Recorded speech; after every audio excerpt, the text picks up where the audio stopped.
I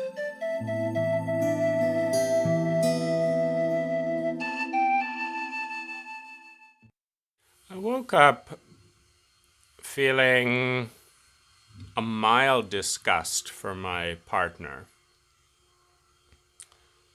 Kind of like no, I don't want to eat that. No, I don't want to be close. No, I don't want to be interdependent.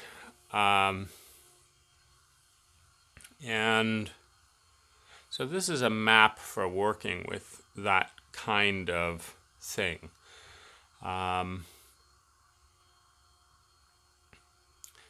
first thing to understand is that low resonance is not as much fun as high resonance. This is pretty basic.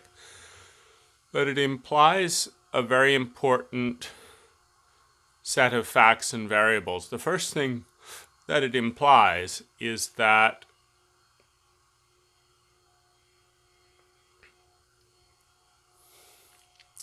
we will all ultimately be in high resonance states. Now, when I say ultimately, I don't mean everyone in this physical incarnation. What I mean is that over time, people that have the choice to stably and consistently choose high resonance states relative to low resonance states will make the choice. Now, certainty and consistency is a very big thing because helplessness is, in many cases, a trauma. And one of the things that's very interesting about human beings is if someone offers to help someone, it will very often be declined, meaning a man walks over and says to a beautiful woman, "Hello, darling, let me buy you a drink." Or, how lovely you are.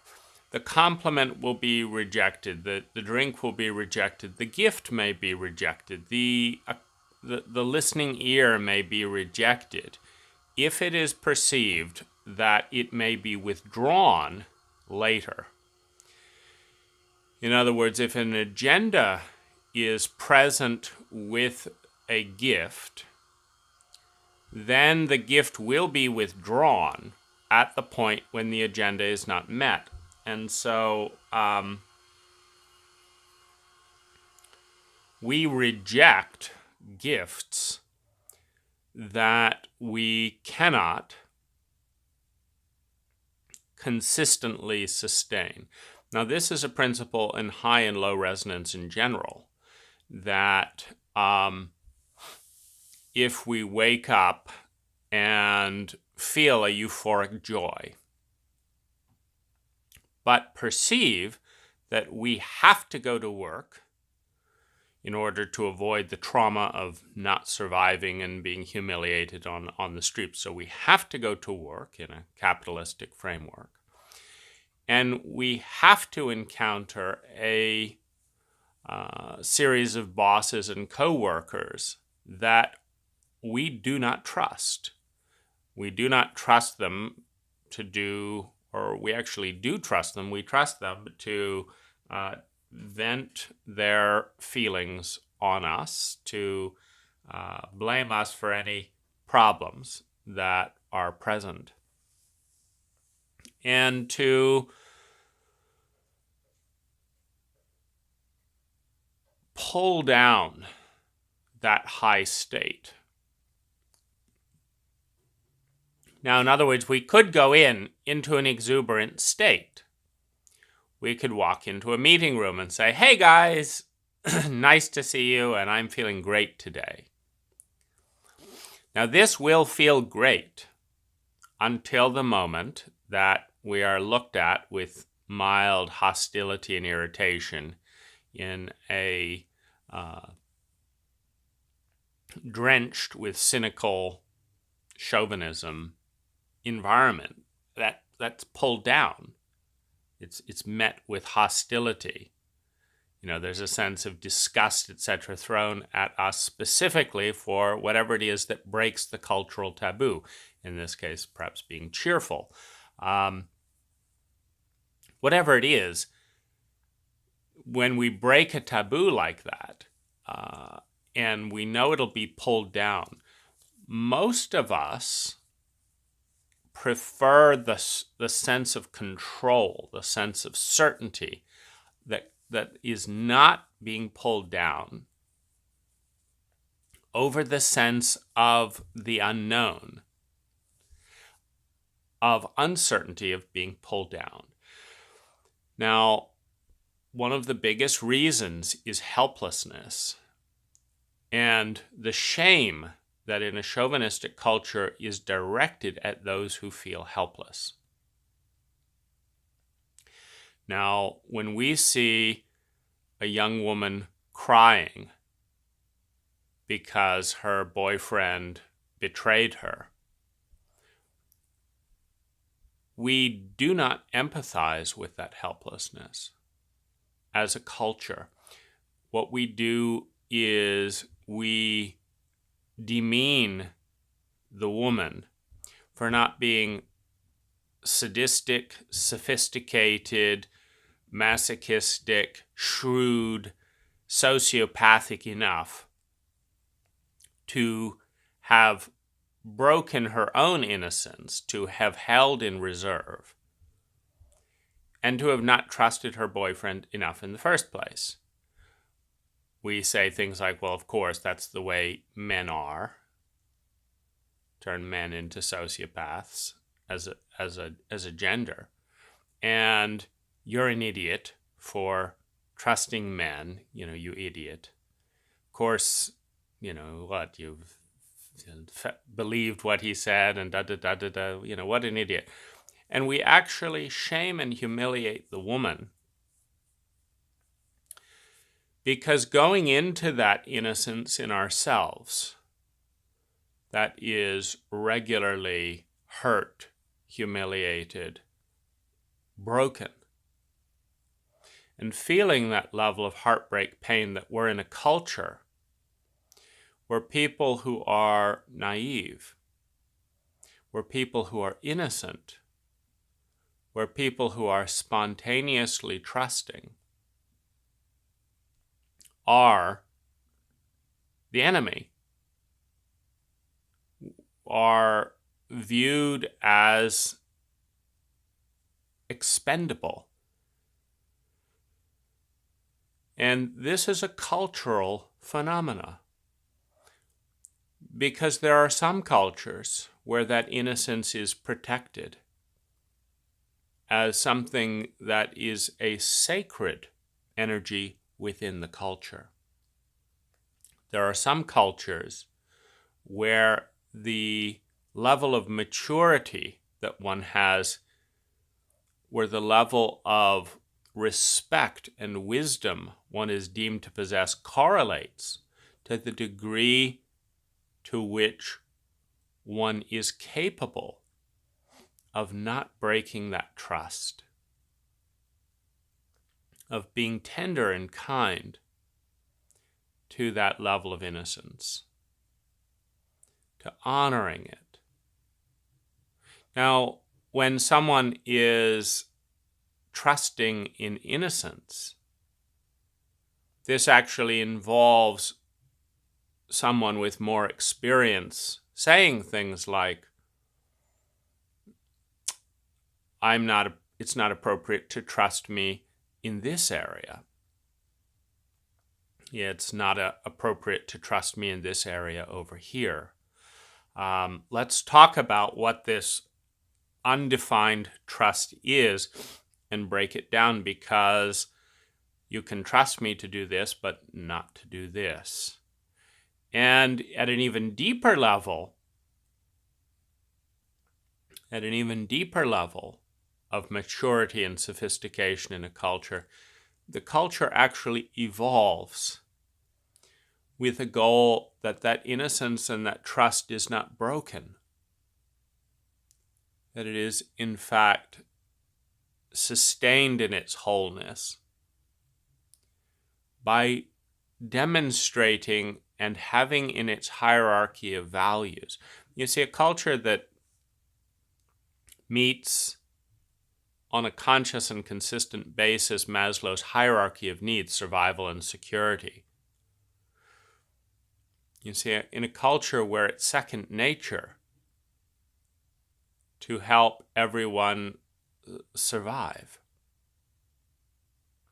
to feel secure in that survival, to feel love and belonging, to have a sense of self-esteem, and then move to that next inevitable step of developing strengths and contribution. A culture that does that as a second nature activity is a culture that has a geometrically, exponentially expanding framework of abundance, because the most efficient distribution of talent and energy is a talent and energy that comes out of that innate and organic sense of trusting and trustworthiness that emerges naturally when the human psyche has been surrounded in a cocoon that protects it from trauma. Trauma being the language, the code of the reptilian brain. In the moment that trauma is experienced for a child, for an adolescent and adult, they devolve 200 million years to the time on the planet when the reptilian brain, the fight, flight, freeze mechanism, is the only software. It is the most ancient area of the brain. So if you want to, in a few moments, devolve 200 million years, you can simply traumatize yourself or someone else. And in the moments of that trauma, and if it does not get resolved in the chronic storing of the body's tension, you will have taken the limitlessness of the future and devolved it 200 million years to be frozen in the fight, flight, freeze mechanism of the past. People in a fight, flight, freeze mechanism in the reptilian brain do not have empathy. They are thus in a sociopathic state. They can thus spread the virus of trauma rapidly. They can spread the virus of the trauma rapidly because when someone enters a reptilian state and is not healed, meaning it is a profound state of imbalance and pain that needs to be made whole. Needs to be made whole by restoring the circle, by listening, by growing. When the reptilian state of awareness is not healed by bringing in the human capacity to empathize and love, which first must come from the outside because that's where the trauma came from. The moment you get hit by a car is the moment that one is aware that the entire Western world has not been designed with protecting trauma as its primary concern. It's the moment you're aware the driver wasn't paying attention to you because the driver is in a self-absorbed and to some extent sociopathic state, maybe around fear that they'll get fired if they don't get to work on time. or fear that they'll be yelled at and shamed if they don't get home on time. And so they're rushing to avoid that trauma. Now, in that sociopathic and addictive state, you are an obstacle to be navigated around on the way to that goal, because in that state, they don't feel you care about them, that you're empathizing. We're in a Western world where a sociopathic state is rampant. So when you get hit and you realize that their biggest upset is not the trauma you're experiencing, but the fact that their insurance rates are going to go up, that maybe they'll have to return the car, that then they won't look as good, that then their girlfriend, who's also in a sociopathic state, is not going to value them because they don't look as cool as they did before. Because that girlfriend is also aware of the sociopathic nature, that unless she dates a cool person, she's not going to be as cool. So there's this whole matrix of sociopathic webs around this incident.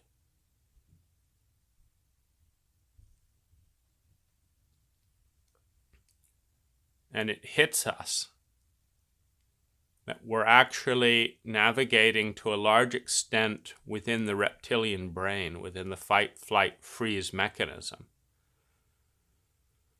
And I'm running from this fear, and then I'm running from that fear, and then I'm moving over here, and then I'm freezing here, and then I'm fighting over here, and we're moving back and forth within these cues. There is a deep trauma. There's an awareness that I'm not safe. And with that awareness, I've got to protect myself. And how do I do it? Which fight, fight, freeze mechanism will best do that?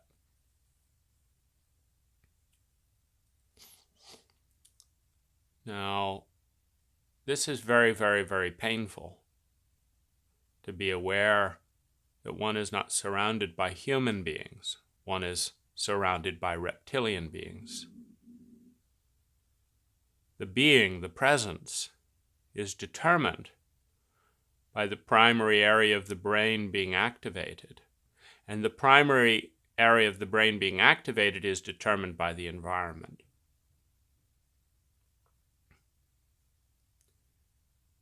If you want to see a bunch of monks go from a transcendent state into a reptilian state,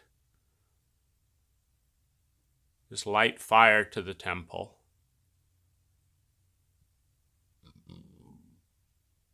start hurting the monk's family, and go around with a hammer and bang all of their heads. This is enough trauma in a sustained sociopathic dose that will shatter the state of 99.9% of the monks, particularly the monks we train today, will shatter the states. And the consciousness will leave the frontal lobes, the hypothalamus, the pineal gland, will leave the more human areas of the brain. And they will go into shock, which, when it is not immediately repaired within seconds, moves into the reptilian state.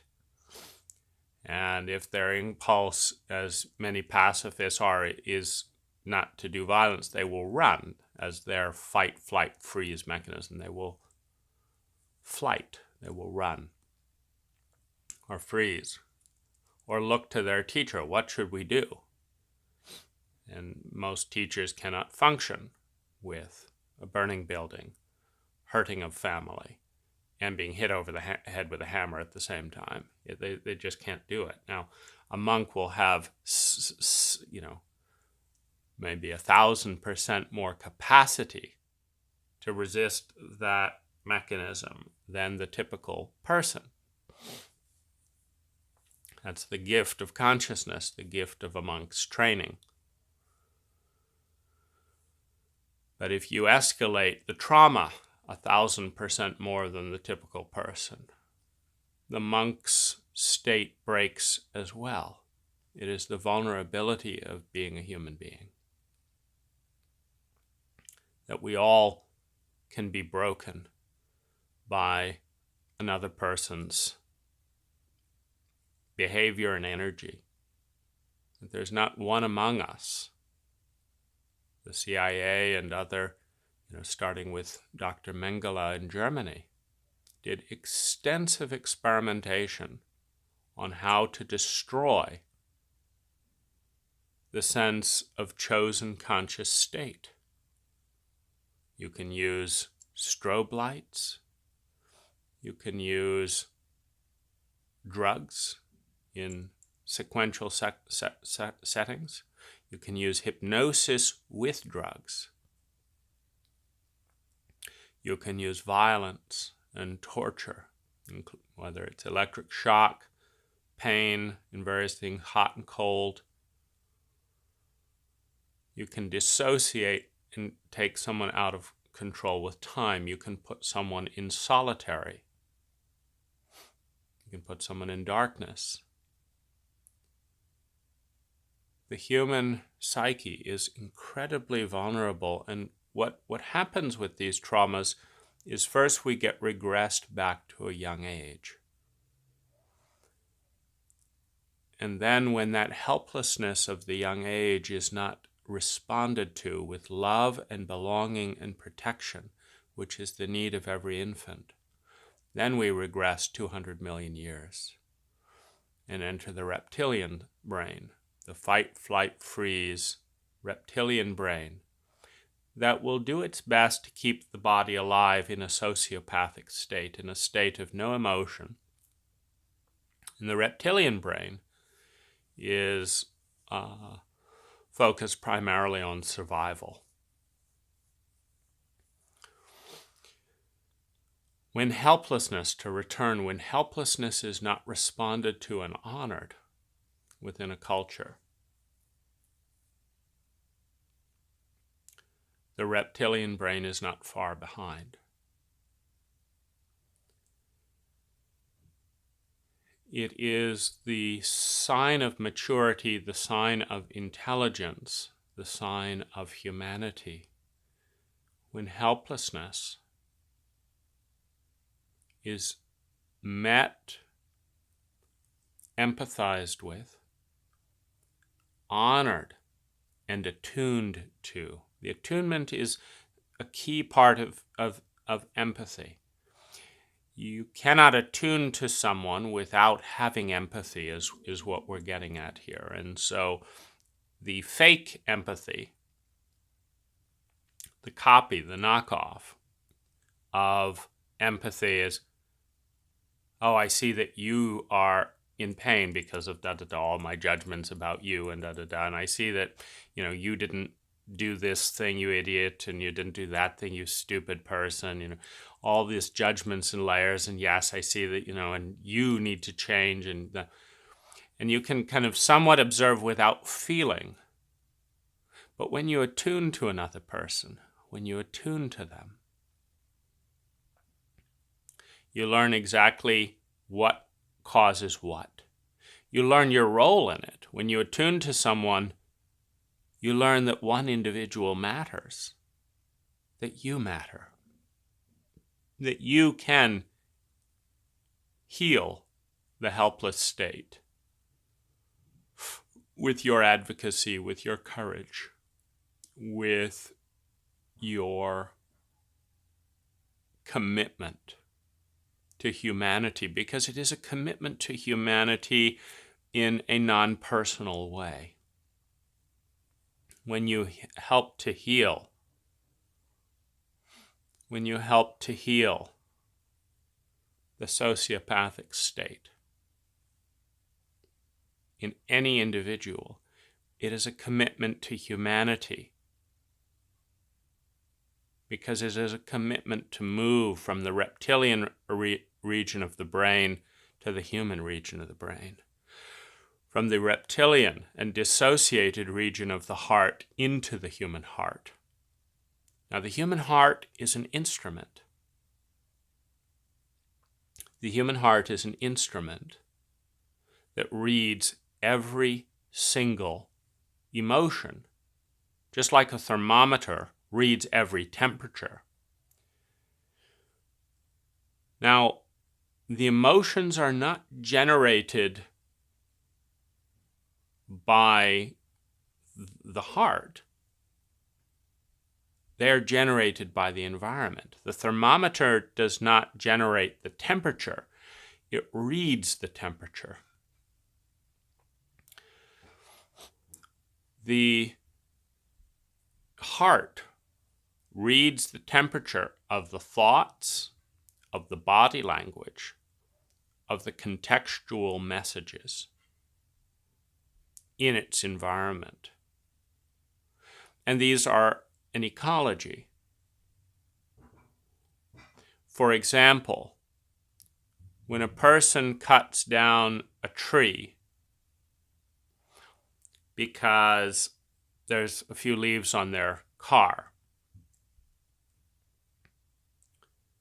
there is a lot of messages in that cutting. There's the biggest message of what is one of dissociation. Because if we are attuned to the earth, we know that air quality as a planet is reducing. We know that we need more trees just to breathe. And we know that breath comes before the car, which is polluting. We know that because that makes sense. If we want a human species that is whole and healthy, you don't poison the lungs. You invest in the lungs because you're investing in humanity. And to invest in humanity, you invest in the planet.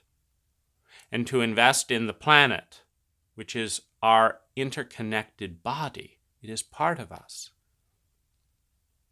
You do not kill a tree to make room for a car when we're in this state of imbalance, when the car is polluting and the tree is nourishing.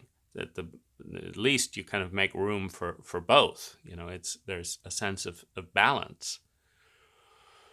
I want to drive this car, so let me plant 300 trees, and the 300 trees will produce as much clean air as the dirty air that I'm creating, and thus create balance. In fact, I like this idea. I'm going to go up and find where I can facilitate the planting of 300 trees. So that'll be my next project.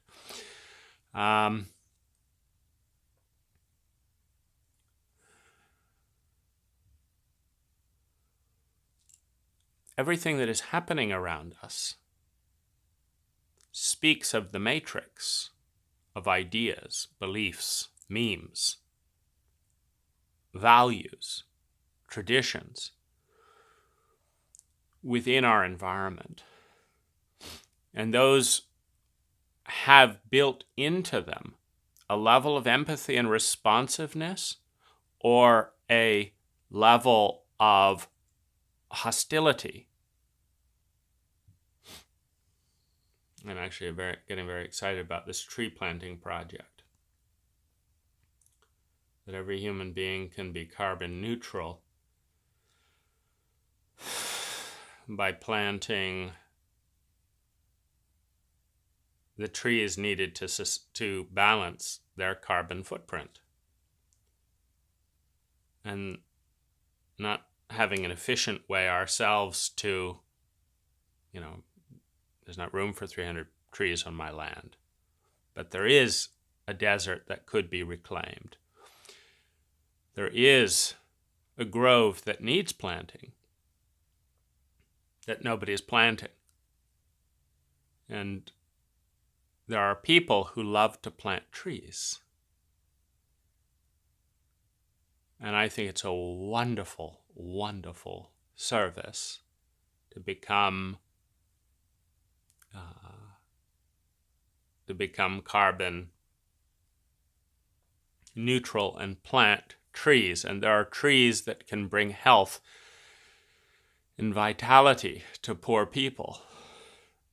When I say poor people, I mean human beings that we have dissociated from. They're not ours. We disconnect. Because what, a line? There's a line in the ground somewhere that, up, you're on that side of the line so you don't matter? I mean, this is a bizarre... See, when we see this, when we look at property lines, we say, oh yeah, that's those people are Mexicans. They're not Americans because they're on that side of the line.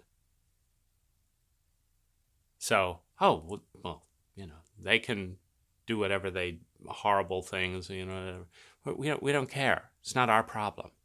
Oh, that's you, but you're not me. So, yeah, I've got other things to do with my time. When we live in this state, it is a dissociative state. The dissociative state is always induced by trauma. The dissociative state is always induced by trauma. Because we are born empathic. As an infant, we absorb the culture's memes, the culture's identities, the culture's beliefs. We connect. And the problem comes when we open up and the people around us all hold states in which the other person doesn't matter, in which that family is not our family, so we don't do anything, and this country isn't, so we don't do anything. Then the deep immersion and innocence of a child is programmed. The child opens unconditionally to us and our rigidity and our exclusiveness, the exclusionists of our culture. And they unconditionally accept the bigotry, the chauvinism, the biases, the racism, the nationalism, the self-centeredness of those around. And that innocence of trust has been squandered in the perpetuation of a bigotry that we did not have the intelligence to fight and heal before passing on to that child.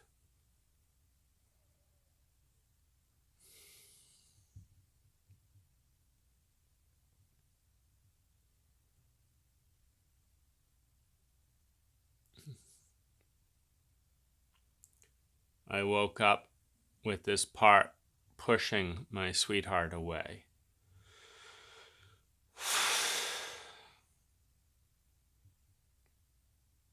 And the map that I use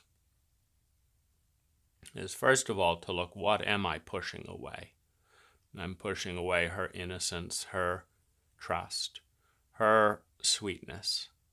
She's one of the most innocent and beautiful and trusting human beings that I have ever met.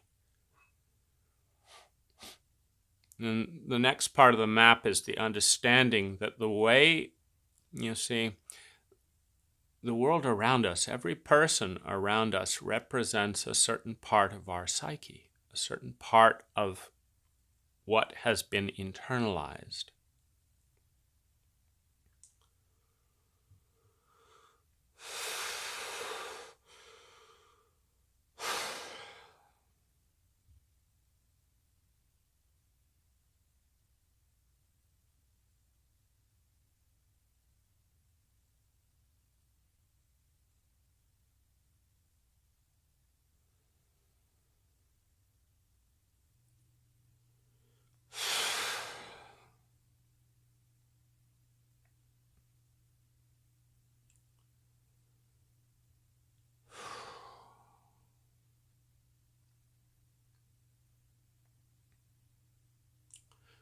Now, when the innocence inside of ourselves is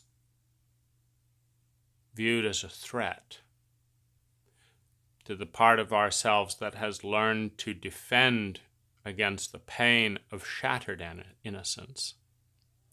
When the innocence inside of ourselves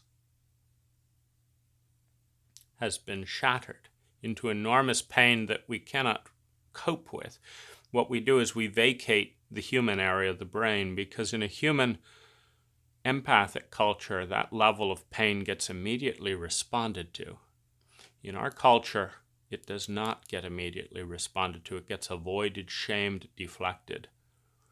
And so the pain of that, we dissociate from it, and a protector persona is born to guard the self against the unending grief of a pit that is created by an unending defense. The unending grief is the grief that, you see, it's unending, because the helplessness is not responded to. So there's grief.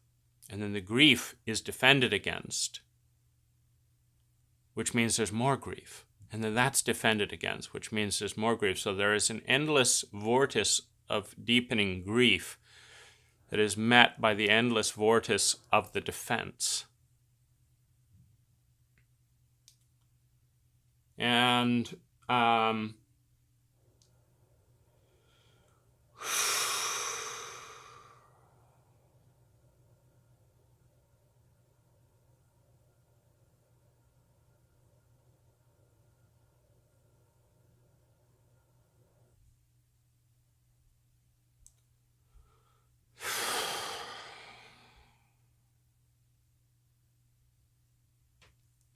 at the point when the grief becomes too deep, the consciousness dissociates from the human part of the brain, becomes reptilian, fight, flight, freeze. There's no pain anymore. There is just strategy. This is induced in a sociopathic environment. The heart is an instrument that reads the temperature that is around it. Now, some instruments are more sensitive than others because they're less guarded. Some instruments are more sensitive because of the biology. We're talking about biology here. And we're talking about biology in the context of a biological matrix. The earth is biological. The heart is biological. The chemicals produced by the heart and going to the brain are biological. We are connected with the earth biologically. You just have to shut your nose and close your mouth for 5 minutes to test that hypothesis. This air didn't come from you. It came from the trees around us. And this breath doesn't just vanish. It is absorbed in the atmosphere or the trees around us. And this body dies without nourishment, biological nourishment from the world around us. We are in a biological matrix, an ecology of interrelationships. And it hurts the biological meter, the thermometer of the human heart, when we see the desecration of the body or the earth, of this person or this person or this person or this person, because they are part of the fabric, because they are part of a larger body. A healthy heart feels pain when relationships are dishonored. A healthy heart feels great beauty and joy when the promise is kept. The promise, the ideal, the eschaton, that object to which we are moving towards a world in which everyone matters, in which there is more abundance than there is today because everyone matters. Because trauma as a virus is healed, and we work as a humanity to heal it.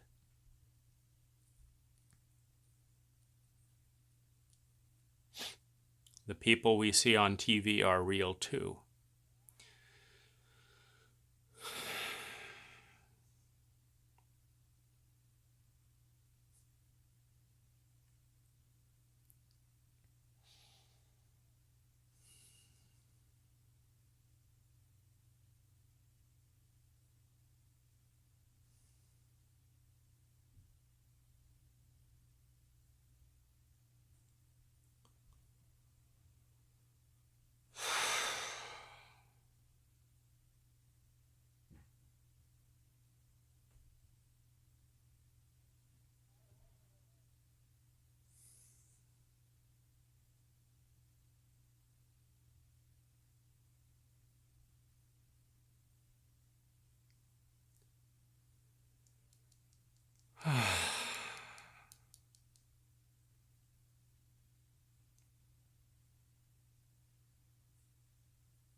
Coming back. This is the map that I use to look at my hostility towards my wife's innocence. The fact that I want to push it away, that I want to give the message that there's something disgusting about it, that there's something not right about it, that it's not for me.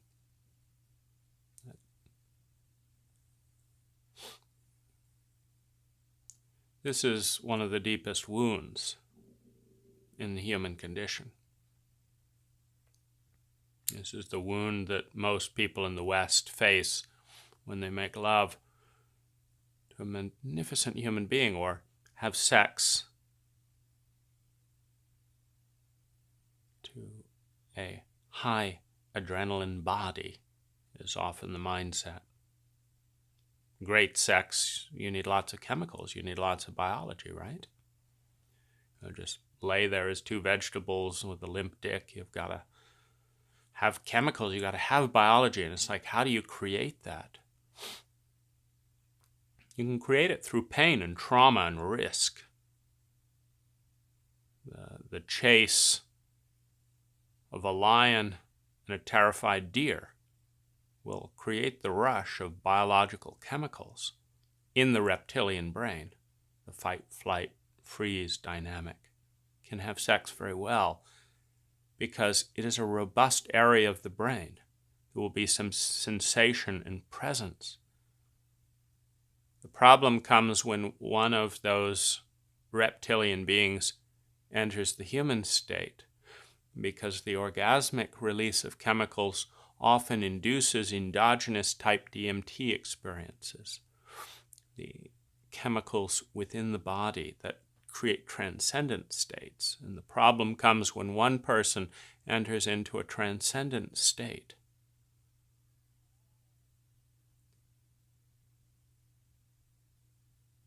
And then feels a sense of something bigger than the dissociated self. Feels that song, that music of belonging to something bigger. I want you, I need you, I want to feel connected again. beyond the myopia of these sociopathic lies that we are two separate beings in a world of snakes. I want the garden. I want to remember to put together again the lost fragments of the egg that was shattered, and feel myself deep in her womb, the goddess, the embrace, where my hands don't end but extend into the earth. I want to return. And you have helped me in that journey. You are sacred to me. And the reptile who has not made the jump looks back, says, this is not what I signed up for. I just wanted a good fuck.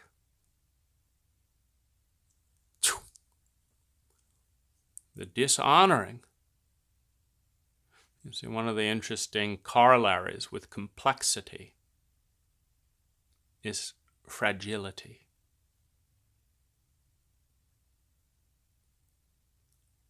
A slow-growing spruce might be able to survive 40 below zero, inching along.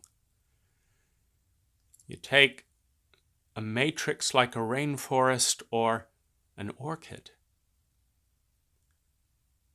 It takes less than 30 minutes for the orchid to be frozen into dissolution, to be dead in that kind of environment. There is nothing more fragile than the sense of unity and the sense of oneness. There is nothing more fragile, which is why there is nothing more intelligent, nothing more healthy in a sophisticated culture than the protection of that fragility. Because within the sphere of innocence, within the sphere of trust, trusting, and trustworthiness, within the sphere of naivete, where you don't know where the boundary ends, where your finger ends and the ground begins. Because the breath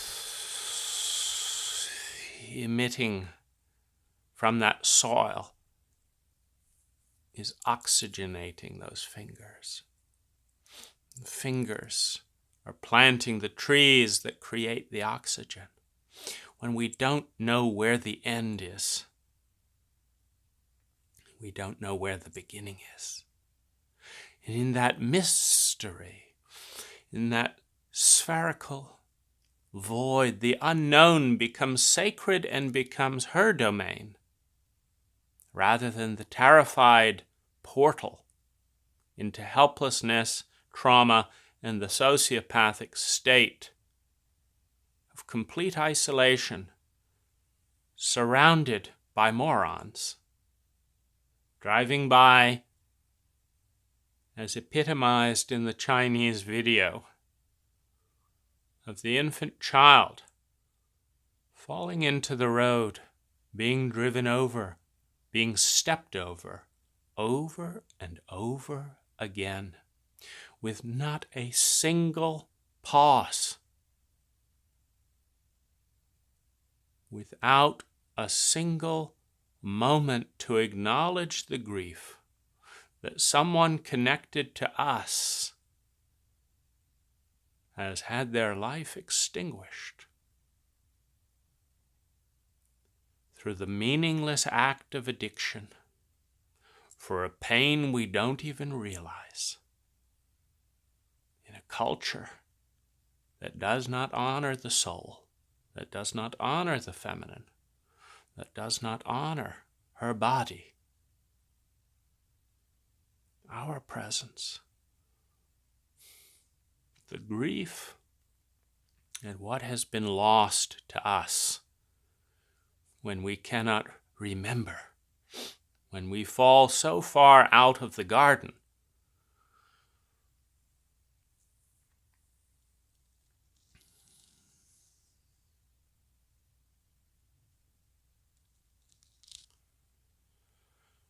that the addictive anesthetics of our sociopathic isolation become the only medicine that allows us to tolerate an illusion, a painful illusion of fragmentation that is not real, but is induced by the reptilian brain that is not healed. We are just as connected as we ever have been. The same 5 minutes without oxygen kills the sociopath or the human in a sociopathic state as easily as it kills us.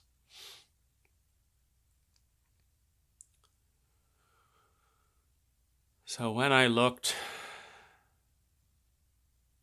at my unwillingness to love and embrace my sweetheart's innocence, I knew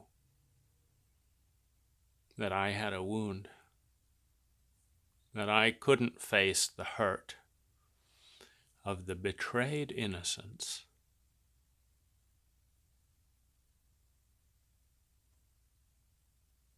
of the usury, of the loneliness, the increased helplessness and despair induced by those around me when they could not and would not show up for that same innocence in me. And when I turned my attention away from the illusionary imperfections that I used to push away the innocence in her that I have long ago pushed away in myself, I know my work is to call back that little boy who feels so unwanted when he had the audacity to love, the courage to feel,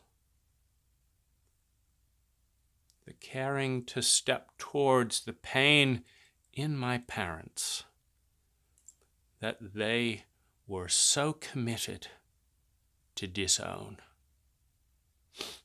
and externalized that disowning to their son. Because when the child opens to the empathic pain of the sociopathic parent, the entire function of the sociopathic program is to disown and dissociate from the pain at all levels, internal and external, to be able to survive, to move forward in a life that does not care what you feel, in a culture as chauvinistic as ours. It cares what you do, what you look like, what you get done. When I heal his heart, I will heal the rift between me and the joy that is in my wife.